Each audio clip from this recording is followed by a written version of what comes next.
بسم اللہ الرحمن الرحیم۔ السلام علیکم ورحمۃ اللہ وبرکاتہ۔ آج ہم خاص موضوع پہ بات کریں گے۔ جیسا آپ نے دیکھ لیا ہوگا،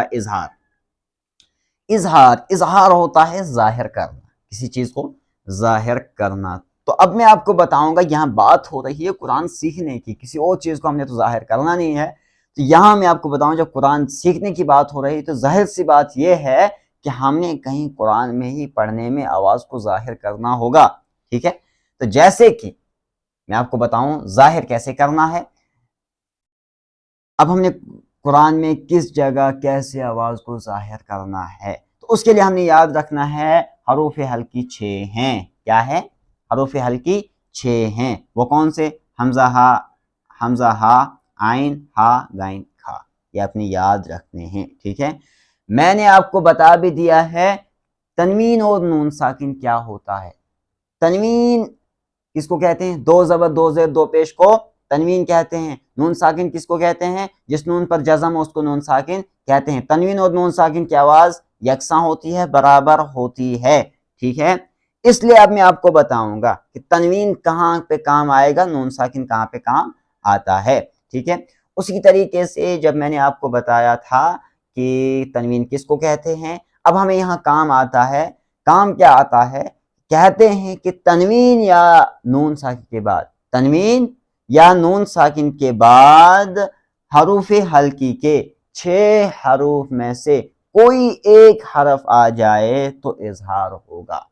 یعنی جہاں کہیں بھی تنوین یا نون ساکن کے بعد حروف حلقی کے 6 حروف میں سے کوئی حرف آ جائے گا تو اس جگہ ہم نے کیا کرنا ہے؟ آواز کو ظاہر کر کے جلد ادا کرنا ہے، ٹھیک ہے؟ آواز کو ظاہر کر کے جلد ادا کرنا ہے۔ کہاں کرنا ہے؟ تنوین یا نون ساکن کے بعد۔ جیسے میں نے یہاں پہ ایک مثال لکھی ہے، وہ ہے طیرن ابابیلا۔ آپ یہاں پہ مجھے بتا سکتے ہیں کہاں پہ ہم نے ظاہر کرنا ہے آواز کو؟ دیکھو، را کے اوپر 2 زبر ہے، را کے اوپر کیا ہے؟ 2 زبر ہے۔ 2 زبر تنوین کے بعد حروف حلقی کے 6 حروف میں سے حمزہ ہے، ٹھیک ہے؟ یہ الف آپ کو دکھے گا لیکن یہ حمزہ ہے، کیوں؟ خالی نہیں ہے نا، اس کے اوپر زبر ہے، ٹھیک ہے؟ تنوین کے بعد تنوین کی آواز کیسی ہوتی ہے؟ نون ساکن کی جیسی، ٹھیک ہے؟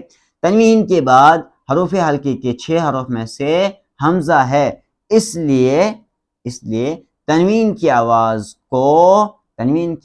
کو جلد ادا کریں گے، ظاہر کر کے جلد ادا کریں گے۔ جیسے طیرن ابابیلا۔ اب ہم اس میں غلطی کیا کر سکتے ہیں؟ ہم تو سیدھا پڑھ سکتے ہیں، آپ یا ایسے بھی پڑھ سکتے ہیں طیرا ابابیلا، ہے نا؟ غلط ہوگا نا، ٹھیک ہے؟ رن کرنا ہے، آواز کو ظاہر کرنا ہے۔ اور نون ساکن کی آواز ہے، تنوین کی آواز کیسی ہے؟ تنوین اور نون ساکن کی آواز برابر ہے، ٹھیک ہے؟ طیرن۔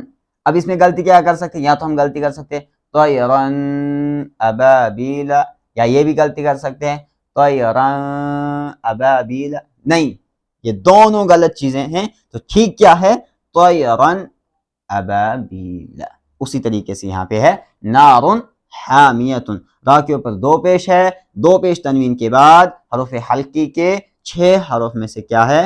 ہا ہے، اس لیے تنوین کی آواز کو ظاہر کر کے جلد ادا کریں گے، اس کو اظہار کہتے ہیں۔